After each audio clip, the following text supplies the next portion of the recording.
네, 오늘 본문 말씀을 중심으로 하나님과의 동행. 근데 사실은 오늘 말씀에 나오는 인물인 에녹입니다. 에녹의 신앙을 중심으로 우리가 에녹의 신앙을 통해서 본받을 것이 무엇인지 그것을 같이 나누도록 하겠습니다. 여러분, 에녹 하면은 무엇이 떠오르세요? 성경 인물 중에서 에녹에 대해서 많이 듣기는 하지만 그분의 신앙이 어떤 신앙인지 많은 분들이 잘 모르고 있더라고요. 그저 죽기 전에 하나님께서 그를 데려간 사람 정도. 그래서 오늘은 그 에녹의 신앙이 무엇인지, 그리고 어떤 점들을 본받아야 하는지 세 가지 본받을 것을 생각해 보려고 합니다. 첫째, 에녹은 하나님과 아주 친밀한 관계를 가지며 살았던 사람이었습니다. 이 에녹이 하나님과 친밀한 관계를 가졌다는 사실을 이 본문은 뭐라고 묘사하고 있나요? 네, 보면은 하나님과 동행했다라고 표현하고 있습니다. 에녹 신앙의 첫 번째 특징이 바로 하나님과 동행하는 신앙이었습니다. 이 성경에는 하나님과 동행했던 사람이라고 기록한 사람이 두 사람이 나옵니다. 하나는 노아이고 또 하나는 오늘 본문에 나오는 에녹입니다. 물론 이 성경에 기록된 사람들 모두가 다 대부분의 사람들이 하나님과 동행한 사람들이었죠. 그리고 오늘 이 새벽 기도에 나오신 여러분들도 하나님과 동행하는 여러분들 아니겠어요? 예, 하나님과 동행합니다. 그런데 성경이 구태여 이 에녹에 대해서 하나님과 동행한 사람이라고 말했는데 이 하나님과 동행한다는 그 의미가 무엇일까?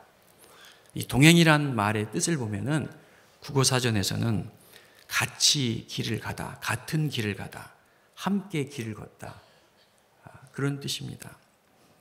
히브리 말로는 이 할라크라는 말인데요. 가다, 다니다, 함께 가다. 그런데 이 구약 성경 본문에 이 동행이란 말에는 이 할라크란 말이 쓰이지 아니하고 힐, 할, 헤크 이렇게 나와요. 힐, 할, 헤크. 이것은 할라크의 강조 사역형입니다. 그 뜻이 뭐냐면은 그냥 같이 가는 게 아니에요. 다른 사람에게 자기 자신을 예속시켜서 그분의 뒤를 따라간다, 그런 뜻입니다. 그러니까 이 하나님과 동행한다는 것은 우리가 알고 있는 그저 옆에 서서 나란히 손을 잡고 어깨동무하고 같이 간다는 그런 뜻이 아닙니다. 자기 자신을 하나님께 예속시켜서 그 하나님의 뒤에서 하나님을 따라가는 것, 이것이 에녹이 했었던 하나님과의 동행입니다. 여러분, 이렇게 하나님과 동행하는 것이 쉬울까요? 어려울까요? 이 하나님과 동행하는 삶이 기쁘고 즐겁고 또 쉬울 수도 있겠지만 그러나 결코 쉬운 길은 아닙니다. 힘든 상황이 와도 누가 와서 하나님 따르라는 것을 포기하라고 해도 거기에 굴하지 않고 끝까지 따라가는 거예요. 그래서 예수님께서 그의 제자들에게 누가복음 9장 23절에 이렇게 말씀하고 있습니다. 아무든지 나를 따라오려거든 어떻게 해야 된다고 하셨어요? 그렇죠. 먼저 자기를 부인하고 날마다 제 십자가를 지고 나를 쫓을 것이니라. 자기를 부인하고 매일매일 내 십자가를 지고 주님을 따르라고 말씀을 하셨어요. 주님과 동행한다는 것은 그렇게 낭만적인 얘기가 아닙니다. 그렇게 편안한 길이 아니에요.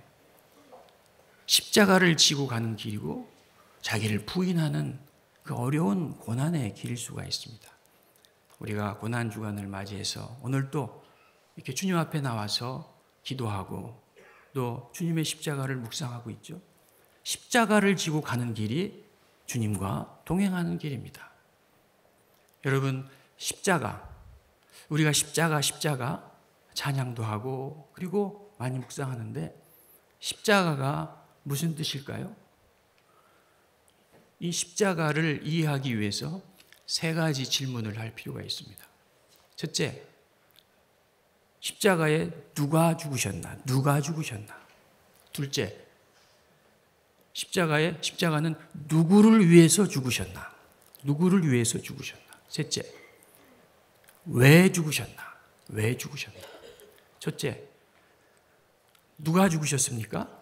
십자가에 죽으신 분이 누구세요? 예수님이시죠.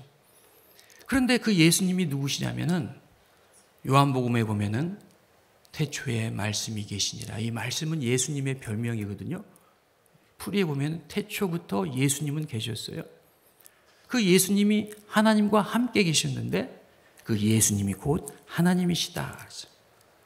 예수님은 인간의 몸으로 이 땅에 태어나셨지만 그분은 하나님의 아들 하나님이셨어요. 그리고 히브리서 1장에 보면은 2절에 모든 만물이 그로 말미암아 지은 바 되었다. 예수님으로 말미암아 모든 세계가 지은 받았다. 그 예수님이 바로 하나님과 더불어 이 세상을 창조하신 창조주라는 말씀입니다. 그리고 빌립보서 2장 6절에 예수님은 근본 하나님과 본체셨다. 하나님과 동등된 분이시다. 십자가에 돌아가신 예수님은 바로 하나님이셨어요. 근데 그 하나님이 십자가에 어떻게 하셨어요? 죽으셨어요. 여러분 이게 이해가 되십니까? 이 예수님은 영원하신 하나님, 창조주 하나님, 전능하신 하나님이신데 그 예수님이 죽으셨어요. 여러분 이게 말이 됩니까? 전능하신 하나님이신 예수님이 전능하신데 어떻게 돌아가실 수가 있을까요? 이 십자가는 역설입니다. 패러독스, 역설이에요. 돌아갈 수 없는 전능하신 하나님이 죽으신 거예요. 이해가 안 돼요. 말이 안 되는 거예요. 십자가는 말이 안 되는 거예요. 그런데 여러분, 성경이 말하는 전능은 모든 것을 다 할 수 있는 그 전능은 뭐냐면 예수님께서 자기가 할 수 있는 모든 전능을 다 발휘한다 그 뜻이 아니고 자기의 그 전능마저도 내려놓을 수 있는 힘이 가장 큰 힘입니다. 십자가는 자기의 전능까지도 포기할 수 있었던 하나님의 전능하심입니다. 여러분, 예수님께서 십자가에 돌아가셨을 때 사람들이 와서 네가 정말 하나님의 아들이라면은 십자가에서 내려와 봐. 정말 하나님의 아들이라면 너의 전능을 보여봐. 그렇게 사람들이 놀렸어요. 그때 예수님은 십자가에서 그 말을 들으시고 십자가에서 못 내려오셨어요? 안 내려오셨어요? 못 내려오셨어요?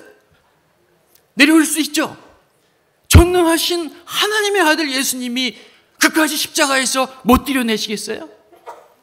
그러나 그 전능을 내려놓고 전능을 포기하고 우리 인간을 구원하기 위해서 전능을 내려놓을 수 있는 힘입니다.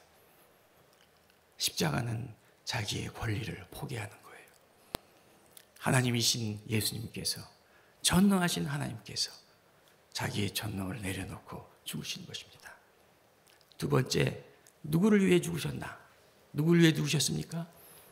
우리를 위해 죽으셨죠. 근데 그 우리가 누구예요? 주님께서 참 죽으실 만큼 우리가 그렇게 가치 있고 그렇게 위대하고 훌륭한 그럴 만한 존재가 아니에요. 우리는 다 양 같아서 그릇 행하여 각기 제 길로 간 하나님 앞에 죄인이었죠. 그런 죄인을 위해서 예수님께서 죽으신 거예요. 왜 죽으셨어요? 세 번째, 왜?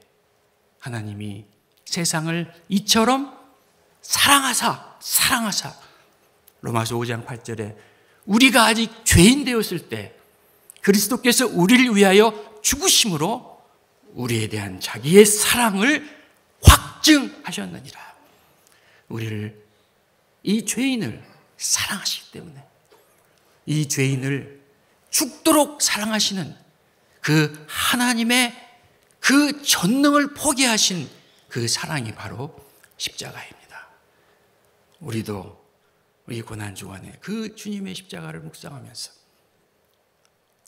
내가 할 수 있지만, 여러분 부모님들이 자식을 위해서 다 희생하고 내려놓고 포기해요. 사랑하기 때문에. 어쩌면 부모님이 지는 작은 자녀를 향한 십자가일 수도 있어요. 그 마음으로 주님을 위해서 내 것을 내려놓고, 전능을 내려놓고, 내가 할 수 있는 것을 내려놓고 주님의 길에 동참하면서 걷는 그 길이 십자가의 길입니다. 주님과 동행한다는 것은 아무든지 나를 따라오려거든 자기를 부인하고 날마다 제 십자가를 지고 나를 쫓을 것이니라. 십자가를 지고 따르는 그 길입니다.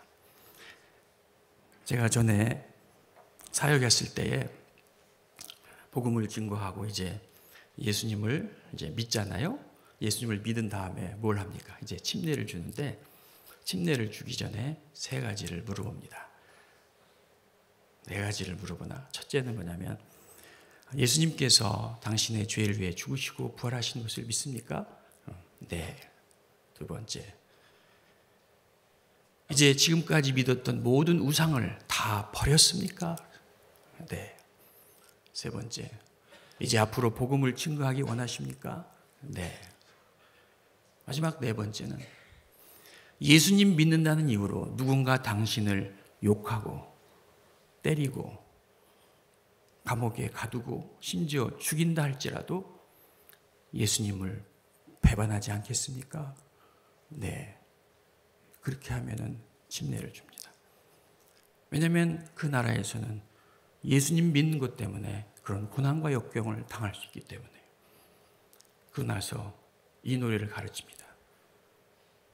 我已经决定要跟随耶稣，我已经决定要跟随耶稣，我已经决定要跟随耶稣，永不回头，永不回头。 여러분 내용을 아시죠? 나는 이미 결심했습니다. 주님을 따르기로 결심했습니다. 난 이미 결심했습니다. 주님을 따르기로 결심했습니다. 이제 영원히 고개를 돌리지 않겠습니다. 영원히 고개를 돌리지 않겠습니다. 주님과 동행하는 길은 이렇게 비장한 각오로, 결연할 의지로 내 십자가를 지면서 주님과 같이 가는 것입니다. 그것이 에녹의 신앙의 첫 번째 특징이었습니다. 자, 에녹 신앙의 두 번째 특징은 뭐냐? 자, 이렇게 결연한 의지를 가지고 주님을 따라서 하나님과 동행한 에녹이 그가 사는 날 동안에 한 일이 무엇이었나요? 오늘 본문을 읽었는데 저는 본문을 아무리 뒤져봐도 에녹이 하나님과 동행하며 뭘 했다고 하는 그 업적이, 기록이 없어요.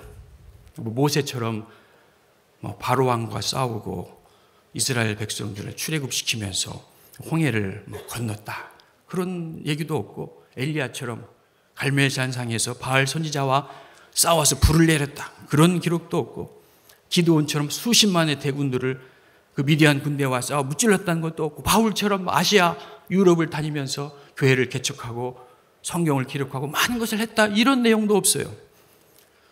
그냥 여러분 오늘 본문을 보시면 아시듯이 에녹이 하나님과 동행하며 한 일이 뭐였습니까? 예. 하나님과 동행하며 자녀를 낳았다. 요거밖에 없어요. 이게 좀 실망도 되고 이게 대단한 일인가, 그렇게 생각이 듭니다. 그런데 다시 한번 생각해 봤어요. 이것이 과연 무슨 뜻일까? 무슨 의미일까? 여러분, 에녹이 하나님과 동행했던 그 신앙의 현장, 삶의 현장이 어디였어요? 홍해바다도 아니고 갈멜산도 아니고 미디안 광야도 아니고 아시아도 유럽도 아니었어요.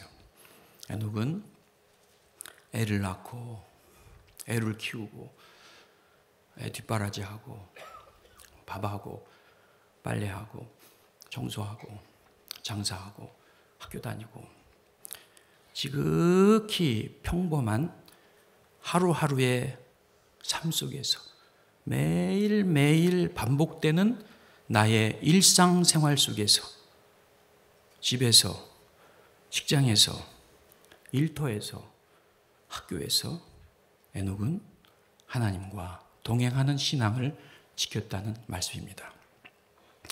여러분 오늘 새벽 기도에 이렇게 나오셔서 말씀을 듣고 기도하고 계시죠. 우리도 이제 이럴 때 이제 와서 찬양하고 기도하고 말씀 듣고 그러면은 내 생각에 내 믿음이 조금 이렇게 좋아진 듯한 느낌이 들어요. 우리가 꼭 새벽 기도만이 아니고 무슨 수양회를 참석한다든지 어떤 선교를 간다든지 기도회에 참석한다든지 그러면은 그때 우리 신앙이 좀 괜찮은 것 같아요.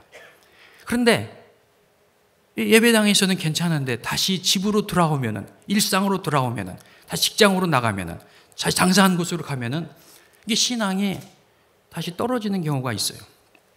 여러분 그렇다면은 어느 때 신앙이 여러분의 신앙의 진짜 점수이겠습니까?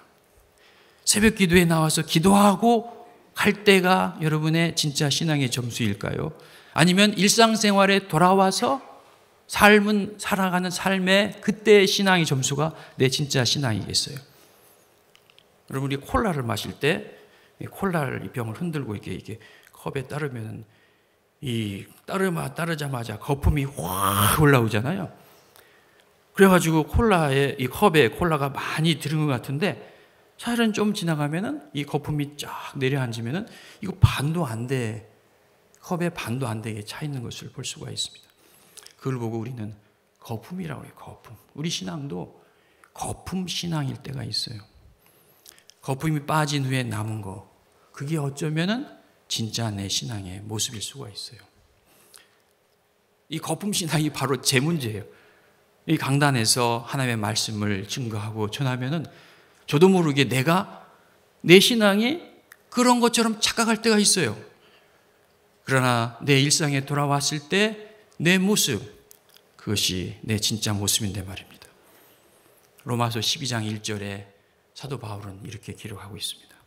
그러므로 형제들아 내가 하나님의 모든 자비하심으로 너희를 권하노니 무엇을 주님 앞에 드리라고 했어요?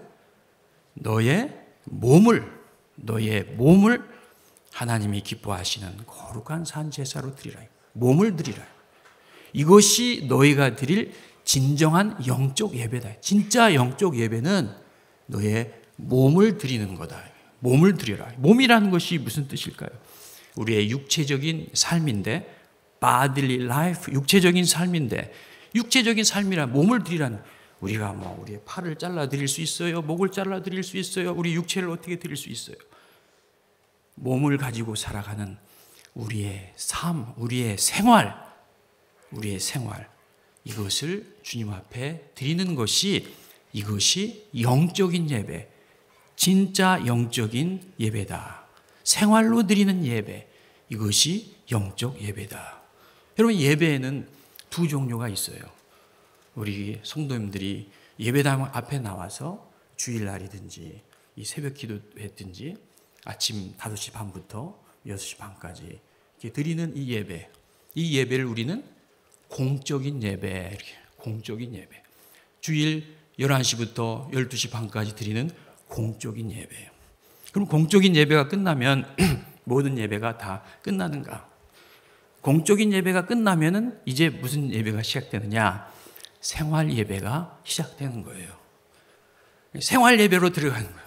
생활 예배가 끝나면 다시 공적인 예배로 다시 들어가는 거예요. 사실 우리는 우리의 삶 전체가 주님께 드리는 예배와 같습니다.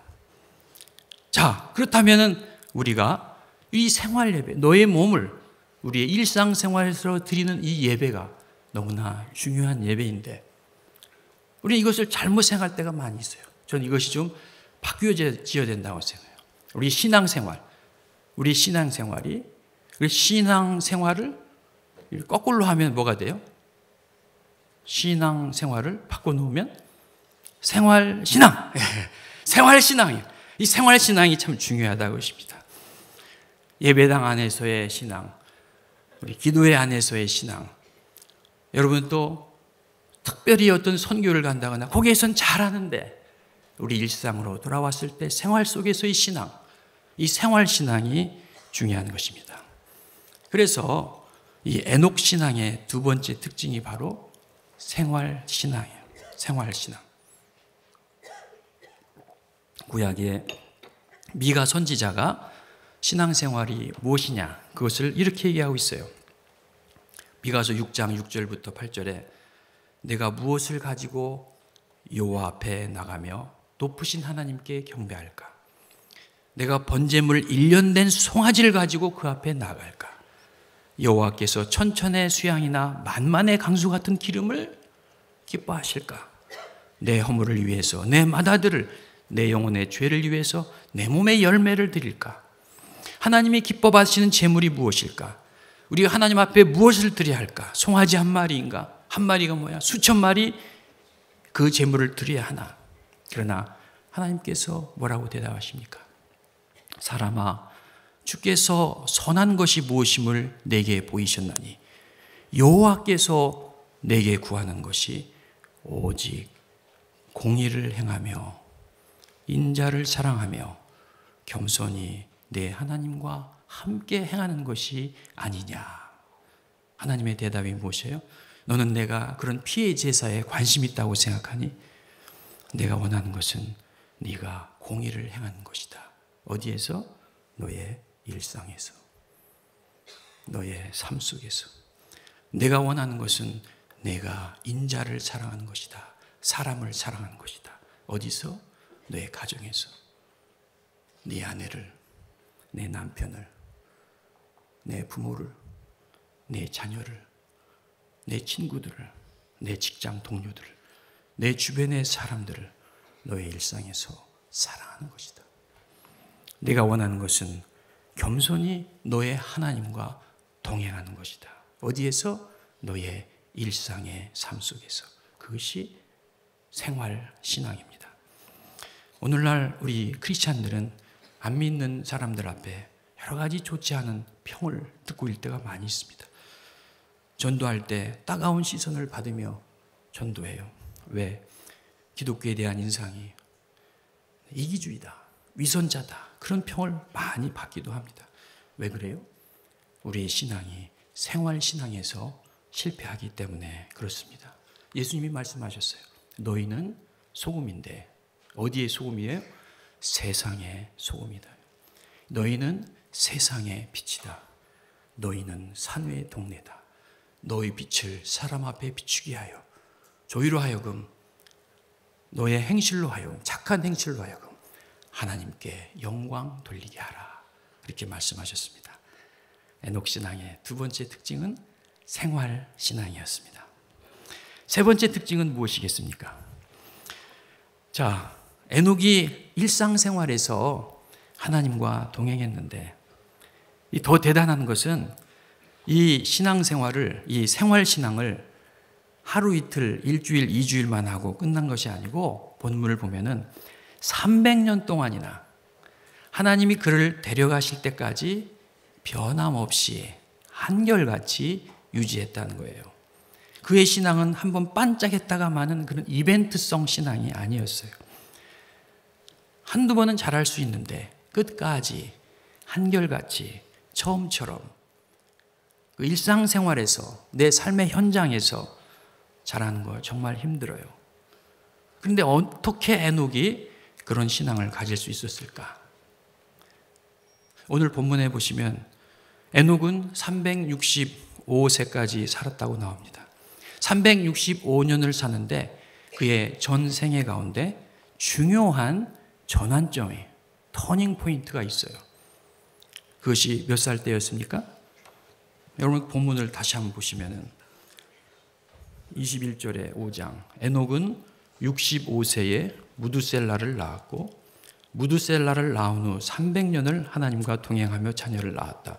그가 365세를 향수하였더라. 에녹이 하나님과 동행하더니 하나님이 그를 데려가심으로 세상에 있지 아니하였더라.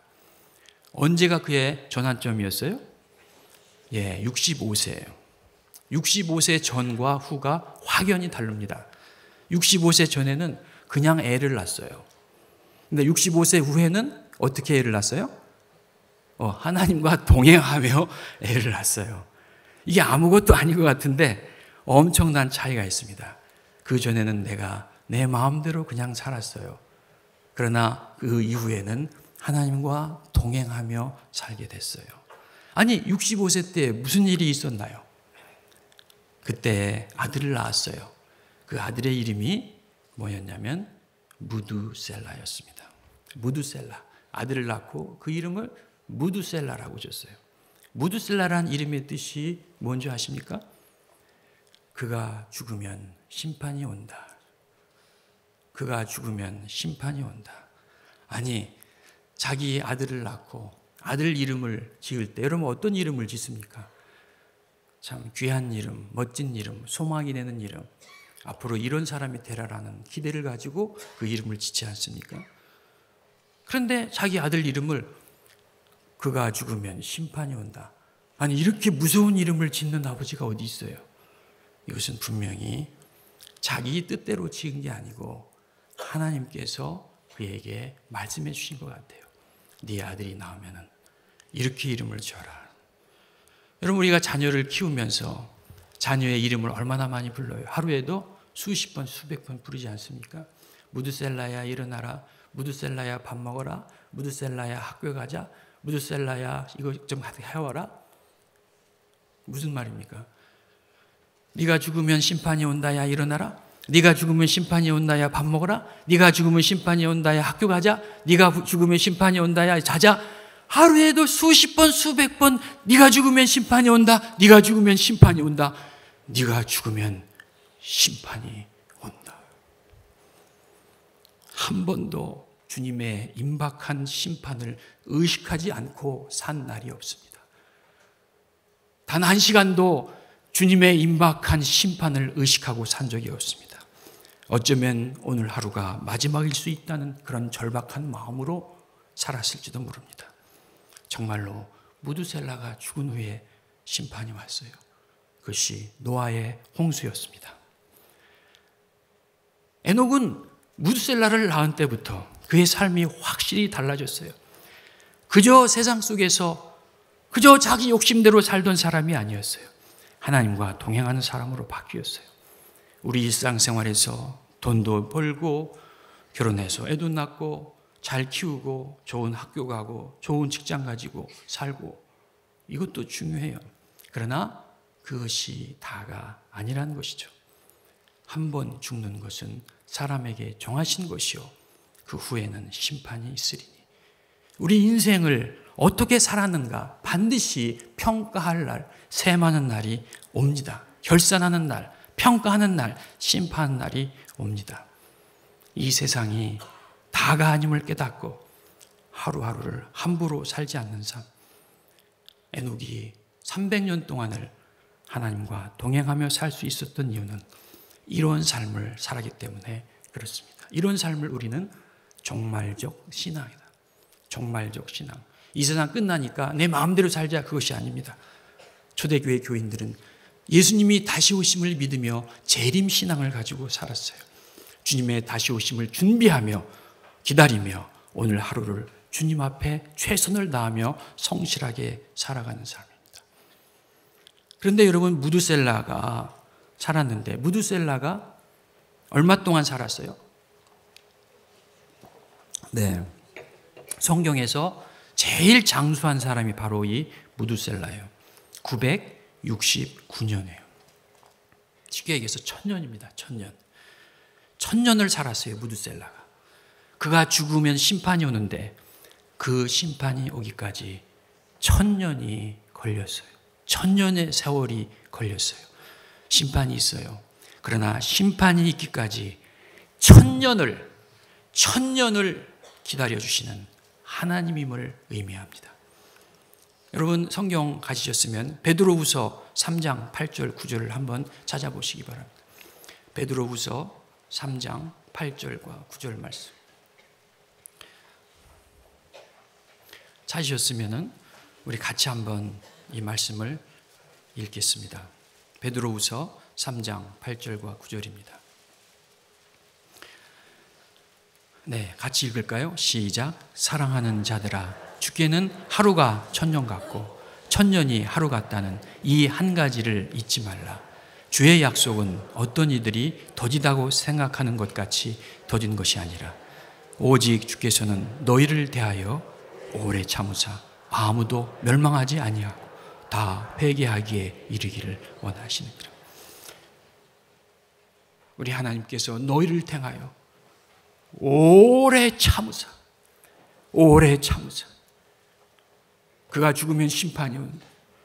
이 세상에 살았던 어떤 사람보다도 가장 오랜 969년, 1000년을 살았던 누구세요? 그가 오래 살았다. 그 의미가 아니에요. 그가 죽으면 심판이 오는데 하나님께서는 그 심판을 연기하고 기다리고 또 기다려. 아무도 멸망하지 아니하고 다 회개하여 이르기를 원하시는 하나님의 기다리는 마음입니다. 그 1000년을 하루같이 오랫동안 더 참아주시고 더 기다려주시고 끝까지 기다려주시는 하나님의 마음이죠. 하루를 1000년처럼 안타깝게 기다리시고 묵묵히 기다리시는 하나님. 이 하나님의 마음을 알고 아직도 그 하나님의 사랑을 모르는 자들에게 증인으로서 복음을 전하는 삶을 산 겁니다.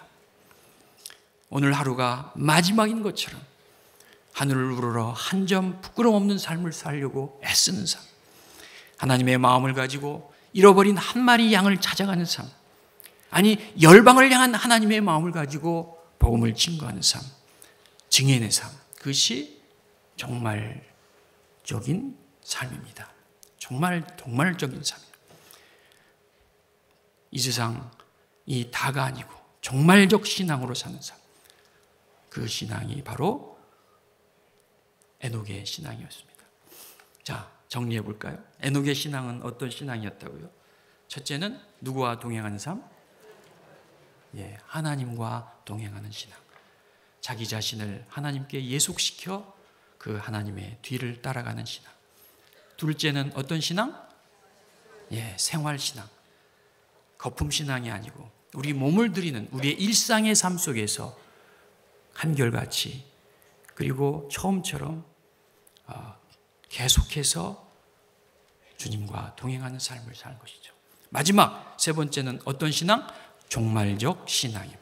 우리 인생을 결산할 날이 있음을 분명히 알고 오늘이 마지막인 것처럼, 아니 마지막 날이 언제 온다 할지라도 그와 상관없이 오늘 하루를 한결같이 처음처럼 내 일상생활에서 하나님과 동행하며 삶을 살아가는 것, 이것이 종말적 신앙이죠. 여러분, 오늘 또 우리 에녹의 신앙을 본받아 하나님과 동행하는 신앙, 생활신앙, 종말적 신앙으로 사시는 여러분, 또 오늘 이 고난주간 맞으시는 여러분 되시기를 주님의 이름으로 소원합니다. 기도하시겠습니다.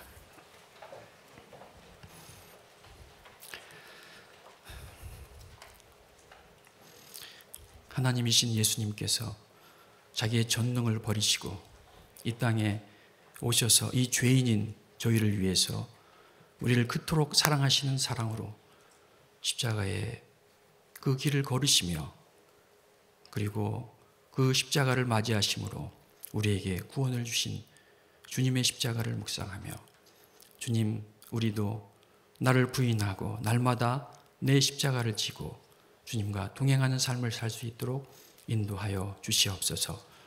우리의 삶 속에서, 생활 속에서 주님을 증거하며 주님을 예비하며 살아가는 종말적 신앙으로 살아가는 저희들 될 수 있도록 인도하여 주시옵소서. 예수님의 이름으로 기도하옵나이다. 아멘. 각자 기도하시며 돌아가시면 되겠습니다.